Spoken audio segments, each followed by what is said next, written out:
Las cruzadas. Lo digo a los presentes, ordeno que se le diga a los ausentes, Cristo lo manda. A todos los que vayan y pierdan la vida, ya sea en el camino o en el mar, a los que en la lucha contra los paganos se les concederá el perdón inmediato de sus pecados. Esto lo concedo a todos los que han de marchar en virtud del gran don que Dios me ha dado. Urbano II. De todos los ideales que cautivaron el espíritu de la época, ninguno tan arrollador, dramático, ni tan contradictorio como las cruzadas. En Europa occidental, su furor y la sangre en expediciones cuyos resultados fueron, por decirlo así, en buena parte efímeros y en mala parte trágicos. ¿Qué se esperaba de las cruzadas? La derrota de los musulmanes que amenazaban a Constantinopla, salvar al imperio de Oriente, unir de nuevo la cristiandad, conquistar la Tierra Santa y con todo ello ganar el cielo. Y con todo esto, el imperio logró existir hasta el siglo XV, siendo Constantinopla su capital. Trasfondo de las peregrinaciones. Desde el siglo IV, las peregrinaciones a Tierra Santa se habían hecho cada vez más populares. La costumbre de visitar las tumbas de los mártires en el aniversario de su muerte, ahora que el imperio era cristiano, era posible las peregrinaciones más largas a Tierra Santa o a Roma, donde descansaban los restos de San Pedro y San Pablo. La madre de Constantino, llamada Helena, creyó haber descubierto en Jerusalén los restos de la Vera Cruz, aumentando la fascinación hacia la Tierra Santa por los cristianos. En algunos documentos del siglo VII vemos incluida entre las penitencias que era lícito imponer a un pecado un lugar de peregrinación, el de mayor prestigio, por tanto, a la distancia o a su importancia histórica era naturalmente la Tierra Santa. Cuando los árabes tomaron los lugares sagrados del cristianismo, algunos gobernantes árabes se mostraron benevolentes. En cuanto a los peregrinos cristianos, continuaron asistiendo a sus peregrinaciones hacia Jerusalén y a otros lugares santos. La ruta de los peregrinos de Occidente le llevaba primero a Constantinopla, de allí por tierra a través de Anatolia y de Siria hasta Jerusalén. Pero hacia fines del siglo XI las circunstancias políticas cambiaron en el cercano oriente. Hasta entonces la gran potencia de la región había sido el califato abasí, cuya capital estaba en Bagdad, y aunque sus relaciones con el imperio bizantino no eran cordiales, este último tenía en él un fuerte baluarte contra las hordas de Asia Central. Pero en el siglo XI el poderío abasí se deshizo y los turcos seleucidas invadieron el califato. Después el imperio de Constantinopla se vio amenazada y por ella pidió ayuda repentinamente al occidente. Los santos lugares fueron tomados primero por los turcos. Con toda la dificultad que presentaba el hacer las peregrinaciones, vio la necesidad de que aquellos peregrinos debieron armarse para contrarrestar la inseguridad que les amenazaba en ese entonces. Dadas las nuevas circunstancias y el hecho de que eran muchos los peregrinos que no volvían a sus hogares, comenzó a pensarse que la Tierra Santa como el último lugar para la peregrinación. Y de esta manera se llevan a cabo unos peregrinajes armados. Aquellos peregrinos no iban a conquistar la Tierra Santa, pero si tropezaban con algún bandido o alguna banda de soldados que pretendía matarlos o hacerles cautivos, eh, ellos deberían estar prontos a defenderse. Trasfondo de las cruzadas, la Guerra Santa. La tradición de la Guerra Santa se fundiría en las peregrinaciones el ideal de las cruzadas. En cuanto a la duda si se podía ser soldado y cristiano al mismo tiempo, vemos en las guerras de Constantino contra Magencio y Licinio como si se tratara de una empresa ordenada por Dios donde tiene precedentes en el Antiguo Testamento y no dejó de hacer uso de ellos. Tiempo después, Agustín desarrolló la teoría de la guerra justa. En la era de las tinieblas fueron muchos los obispos cristianos que de un modo u otro apoyaron algún ejército que salía a campo de batalla. En las conquistas de Carlomagno recibieron sanción papal. En la época que estamos estudiando, el Papa León IX dio el ejemplo al marchar frente de las tropas con las que esperaba derrotar a los normandos. En esa empresa contaban con el apoyo de la Iglesia y la bendición del Papa, que a veces llegó a reclamar los territorios conquistados como propiedad de San Pedro. Buenas noches, compañeros. Vamos a hablar acerca de la Primera Cruzada, la cual tiene su origen desde el 15 de agosto de 1096 hasta el 15 de julio de 1099. Esta se dio en tiempos del Papa Urbano II, tras la solicitud de ayuda que realiza el emperador de Bizancio, Alejo Comneno, pidiendo ayuda a Roma en contra de los turcos. Las autoridades eclesiásticas del momento habían estado tratando de ponerle un freno al espíritu guerrero de los nobles al declarar la tregua de Dios. Por estos tiempos se estaba presentando hacia la Europa occidental mm, un hambre en la cual pues no habían ya casi alimentos en el lugar. También se estaban presentando muchas pestes, entre ellas la enfermedad llamada los ardientes, en la cual se llegaban a altas fiebres. Se empezaba a provocar en las manos y en los pies de las personas una gangrena que terminaba haciendo que se cayeran a pedazos sus partes, y quienes terminaban posteriormente curados pues tenían una vida ya miserable. Por todo esto empezó como a generarse en las personas esa necesidad de poder ayudar en esta causa. Posterior a esto, fue convocado por el Papa Urbano II el Concilio de Clermont, que duró desde el 18 hasta el 28 de noviembre de 1095. Allí él se refería a los peligros que atravesaban los cristianos de Oriente por las amenazas turcas y todo esto. Entonces empezó a narrarles todo lo que ellos estaban viviendo, todos estos horrores que sufrían los peregrinos y la profanación de los lugares sagrados. También la imperiosa necesidad de acudir en socorro a los hermanos griegos. Entonces todo esto hizo que ellos empezaran a motivarse para poder apoyar esta causa. Además de esto, hizo una indulgencia en este tiempo. em, y antes de concluir, dio el grito de Dios lo quiere, Dios lo quiere, Dios lo quiere. En esta indulgencia él decía que aquellos que murieran en esta causa, en la guerra, les sería perdonado cualquier pecado. El llamamiento que realizó el Papa tuvo tal acogida que surgieron más personas, más predicadores de la gran empresa. Algunos tenían visiones y decían haber sido pues elegidos para esta peregrinación militar. Entre ellos está Pedro el Ermitaño, quien fue pues uno de estos predicadores. Él fue por toda Francia anunciando la cruzada y haciendo que muchas personas se pudieran acoger también a ella, quienes estaban pues agobiados, cansados de la situación que estaban viviendo.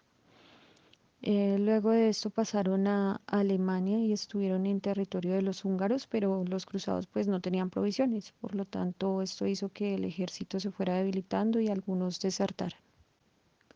Posteriormente siguieron avanzando y al llegar a las fronteras del Imperio Bizancio, Alejo Comneno los ayudó a pasar.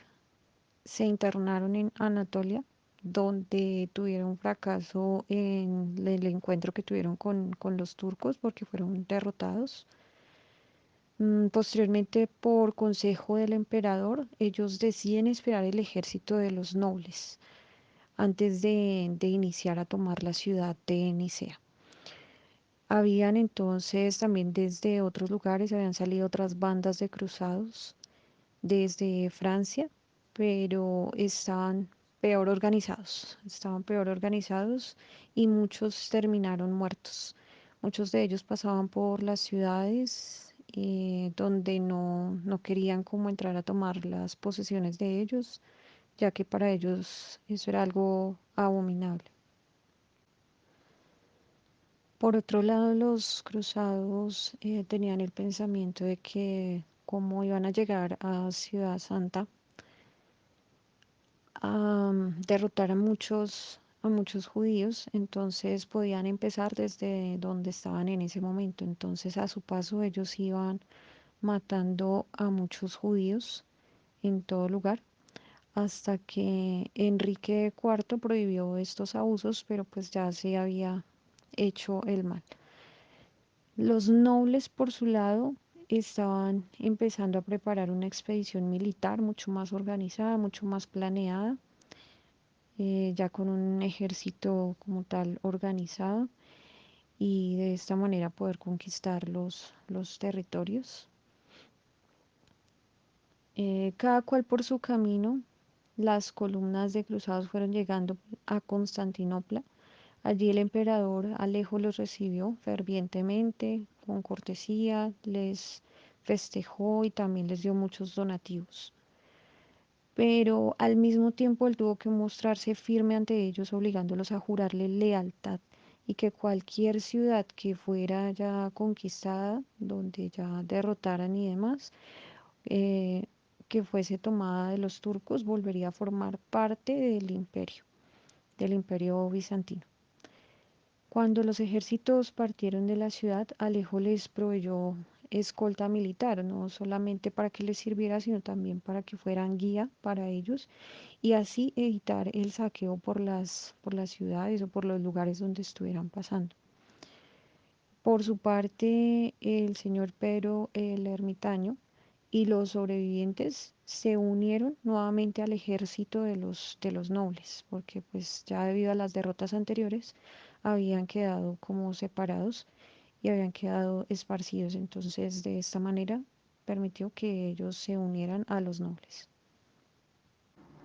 Bueno, ahora vamos a ver algunos jefes y nobles que participaron en esta cruzada. Entonces, el jefe religioso es Ademar de Monteil, que fue nombrado por el Papa Urbano II como obispo de Puy y por lo tanto jefe de la empresa, de la gran empresa. Pasaba a ser ahora el jefe.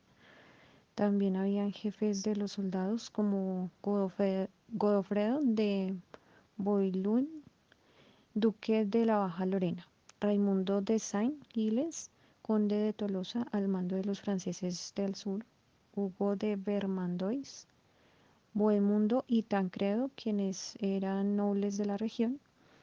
A ellos se unieron también algunas personas de Galicia, Inglaterra, Escandinavia, entre otras, se unieron a estos ejércitos.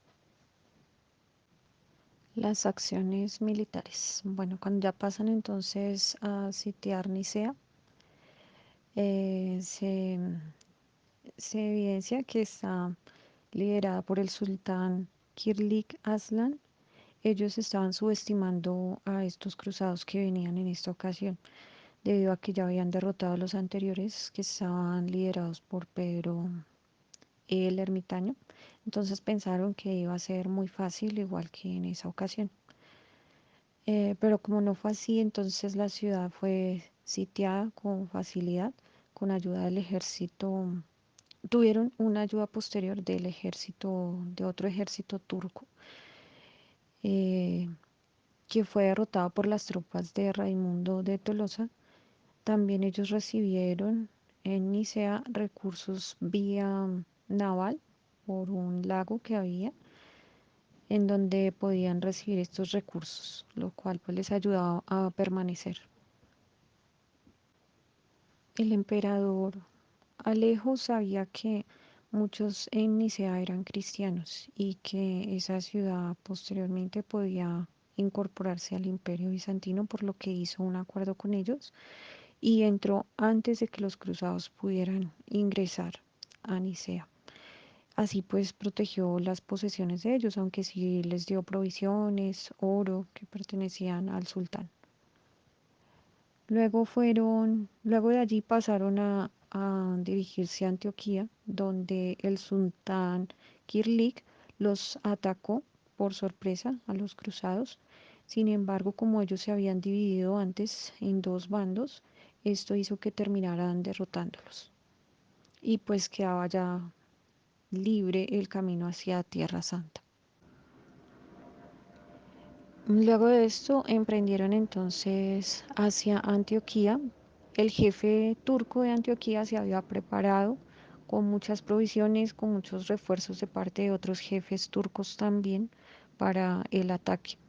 Al principio los cruzados contaban con muchos víveres para la larga espera de la rendición, pero finalmente pues todo se fue agotando y ellos fueron desertando. Entre ellos Pedro el Ermitaño, pero posteriormente pues fue capturado por Tancredo y volvió nuevamente hacia el ejército. Hubo otro desertor también que por el camino se encontró con el emperador Alejo y lo persuadió indicándole que el ejército pues había fracasado y que ya no había esperanza para ellos. Entonces él iba con refuerzos, pero finalmente lo convenció de devolverse. Luego de esto, lo que no se sabía era que en Antioquía había un armenio, un hombre que les abrió una de las puertas para que pudieran ingresar a la ciudad y de esta manera tomaron por sorpresa a los turcos.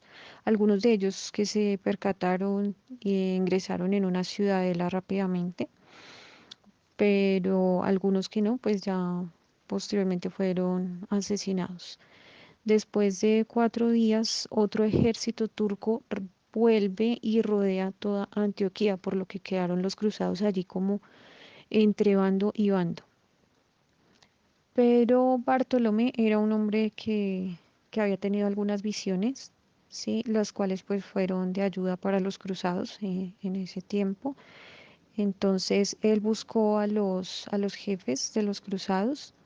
Una de estas visiones era acerca de la lanza que había herido el costado del Señor, en la cual decía que se encontraba enterrada. Por lo tanto, ellos, pues al principio no le creyeron, pero posteriormente fue confirmado también por otras personas y empezaron a buscarla.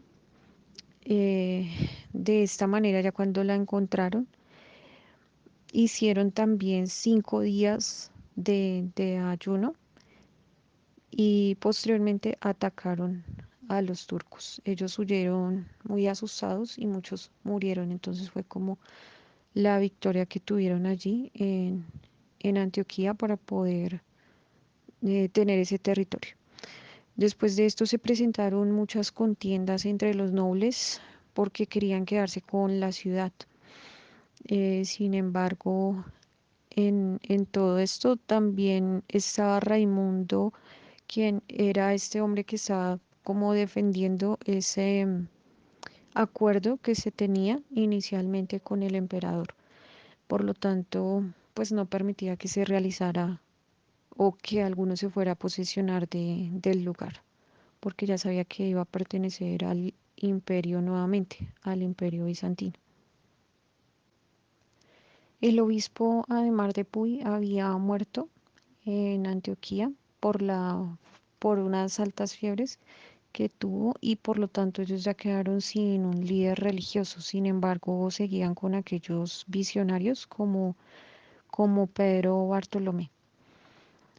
La ambición que tenían los nobles acerca de tomar el botín y de tener posesiones y pueblos para ellos mismos no permitía que la peregrinación avanzara rápidamente hacia Jerusalén.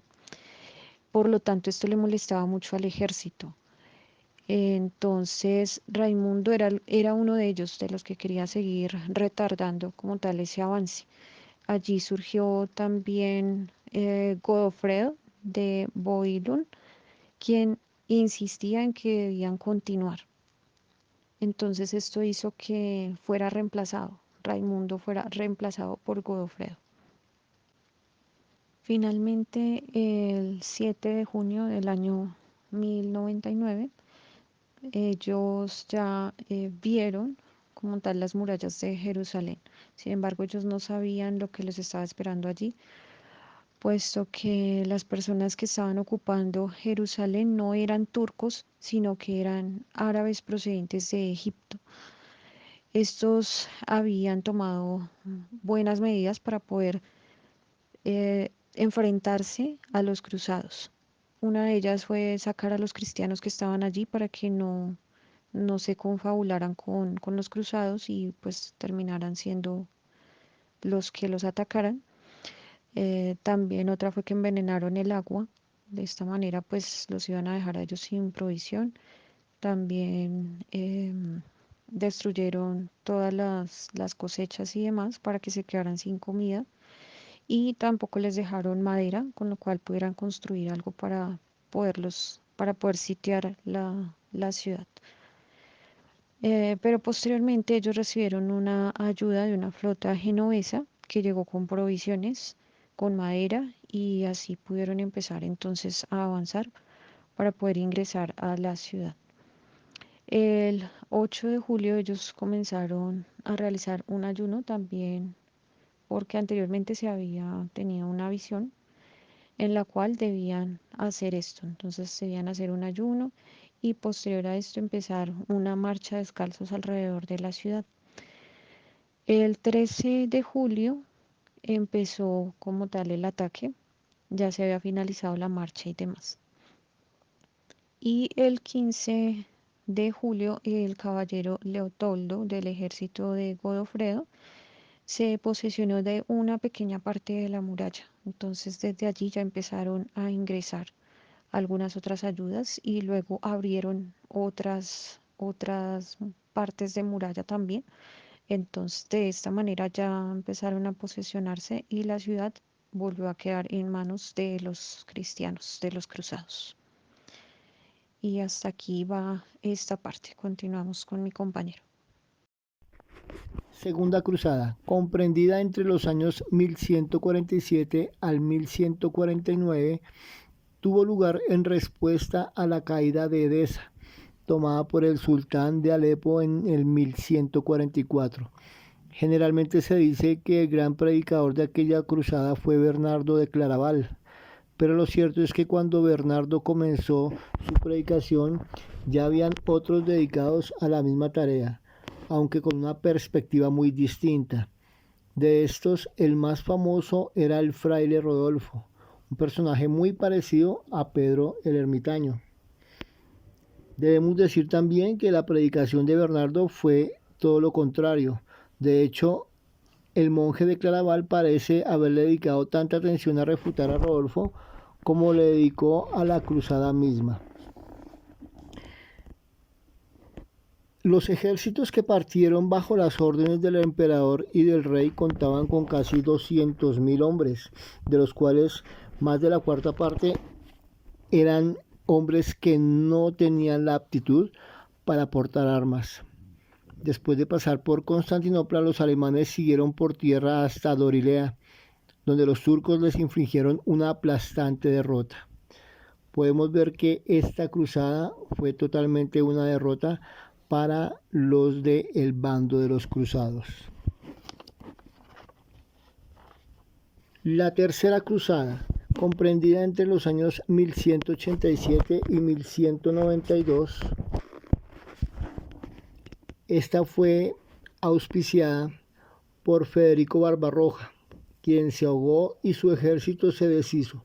Después de esto muchos regresaron a Alemania y otros se unieron a los demás cruzados frente a San Juan de Acre. Muchos murieron a manos de los musulmanes. Por su parte, uno de los importantes de esta cruzada, Ricardo Corazón de León, permaneció algún tiempo en Tierra Santa, donde se volvió una figura legendaria. Pero su único logro militar fue obligar a Saladino a levantar el sitio de Jaffa. Por fin, en vista de las noticias alarmantes que llegaban de Francia a Inglaterra, decidió regresar a su reino. Antes firmó un pacto con Saladino en el que éste se comprometía a respetar a los peregrinos cristianos que vinieran con intenciones pacíficas. Además, le dejó la isla de Chipre, que había conquistado al depuesto rey de Jerusalén, Guido de Lusignan. El regreso de Ricardo Corazón de León a sus posiciones fue accidentado. Para no evitar por los territorios de Felipe Augusto, tomó el camino que llevaba a través de Austria, pero allí fue hecho prisionero. El emperador no le permitió proseguir hasta que se declaró vasallo suyo y le prometió un enorme rescate. La Cuarta Cruzada, comprendida entre los años 1202 y 1204, fue convocada por Inocencio III, en quien, según veremos, el poder del papado llegó a su apogeo. Lo que pretendía en este caso no era dirigirse a Tierra Santa, sino atacar a los musulmanes en el centro mismo de su poder, es decir, en Egipto. Se esperaba que de ese modo la conquista de Jerusalén sería mucho más fácil y duradera. Esta vez, en lugar de dejar la empresa en manos de los príncipes, el Papa se declaró su único jefe legítimo, señalando como en la Tercera Cruzada los intereses temporales de los reyes, los cuales lo habían llevado al desastre. Al igual que en la Primera Cruzada, los soldados de Cristo marcharían bajo las órdenes directas de los legados papales. Quinta Cruzada. Comprendida entre los años 1217 y 1221.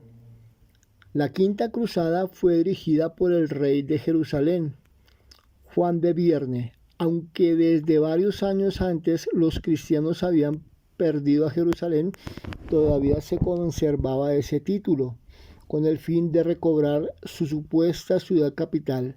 Juan capitaneó esta cruzada que atacó primero a Egipto, y su único logro fue tomar la plaza de Damieta en el 1220. Sexta Cruzada.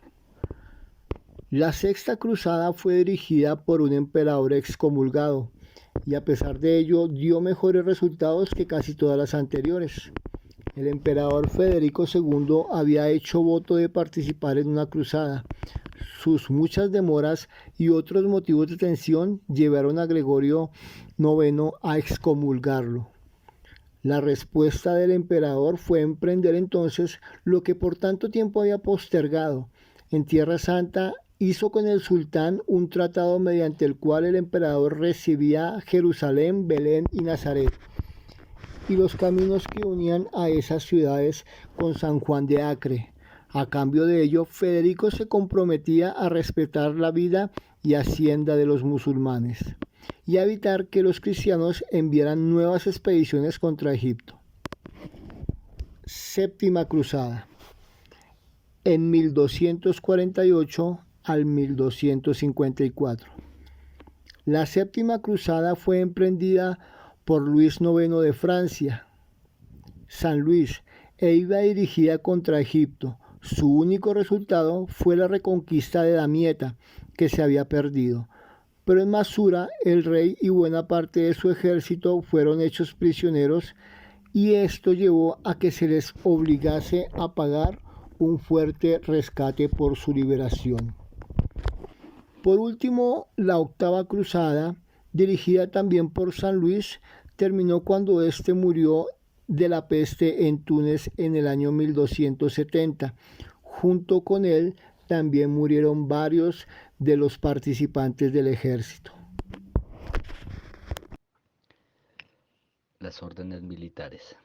Una de las consecuencias más notables de las cruzadas fue la formación de las órdenes militares. Estas eran órdenes monásticas, con tradiciones, con votos de pobreza, obediencia y castidad.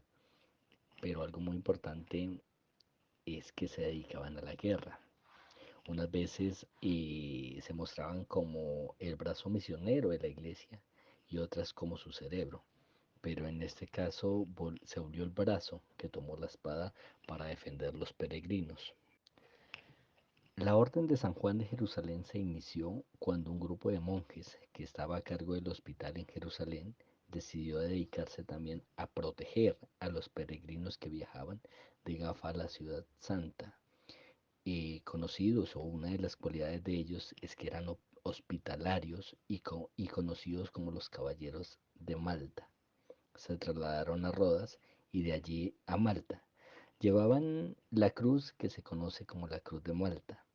La orden de los templarios y la de los caballeros teutónicos siguieron un patrón semejante. A fines del siglo XII, los caballeros teutónicos se trasladaron a Alemania y desde esa base se dedicaron a forzar la conversación entre esclavos y otros pueblos vecinos. Otras consecuencias de las cruzadas. Las cruzadas tuvieron importantes consecuencias para la vida de la iglesia en toda Europa. La primera de estas consecuencias fue la enemistad creciente entre el cristianismo latino y el oriente. En sus inicios vino del deseo de acudir en el auxilio del imperio bizantino amenazado por los turcos. A la postre probaron que los latinos eran también una seria amenaza para este imperio. Esta enemistad no se limitó netamente al plano político. Los cristianos griegos, al ver los desmanes cometidos contra ellos por sus supuestos hermanos de Occidente, quedaron convencidos de que no querían unión ni trato alguno con tal gente. También lo reconocían que tenían en su doctrina mucha herejía.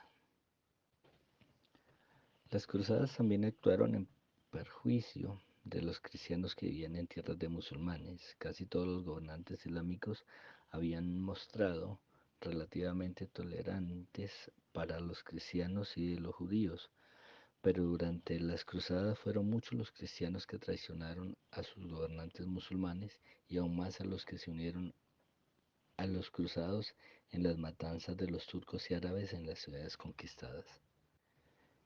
En varios lugares existieron matanzas de cristianos en todo el cercano oriente. En Europa occidental las cruzadas contribuyeron al creciente poder del Papa.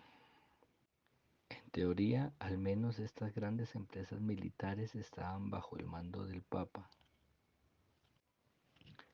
En la devoción en la cristiandad de Occidente, los viajes a Tierra Santa despertaron el deseo de comprender la realidad física de Jesús, también sobre los profetas, los héroes del Antiguo Testamento, interesados en la humanidad de Cristo. También otra parte fundamental fue el culto a las reliquias que tenían viejas raíces, que se acrecentó de la Tierra Santa. Venían supuestos pedazos de la Santa Cruz, huesos de los patriarcas, dientes de Juan el Bautista, leche de la Virgen, entre otros. También la vida intelectual sufrió el impacto de las cruzadas. Del oriente llegaron nuevas ideas, algunas de ellas consistían en viejas herejías que de algún modo habían subsistido en el oriente y contra las cuales la iglesia occidental tuvo que luchar. De estas la más notable fue la de los albigenses. Durante siglos había existido en Bulgaria un fuerte grupo de herejes cuyas doctrinas eran semejantes a la de los antiguos maniqueos, que habían recibido el nombre de bogomiles. Estos eran dualistas que creían que el espíritu era bueno y la materia era mala, y que por tanto rechazaban tanto el Antiguo Testamento como la encarnación de Dios en Jesucristo. Para ellos Jesús Era un mensajero celestial que sin tener carne humana había venido a traernos el mensaje de salvación. El impacto intelectual de las cruzadas no solo se limitó a la introducción de herejías, también llegaron a Europa ideas filosóficas, principios arquitectónicos y matemáticos, prácticas y gustos de origen musulmán. Por último, las cruzadas guardan relaciones complejas con una serie de cambios económicos y demográficos que tuvieron lugar en Europa al mismo tiempo.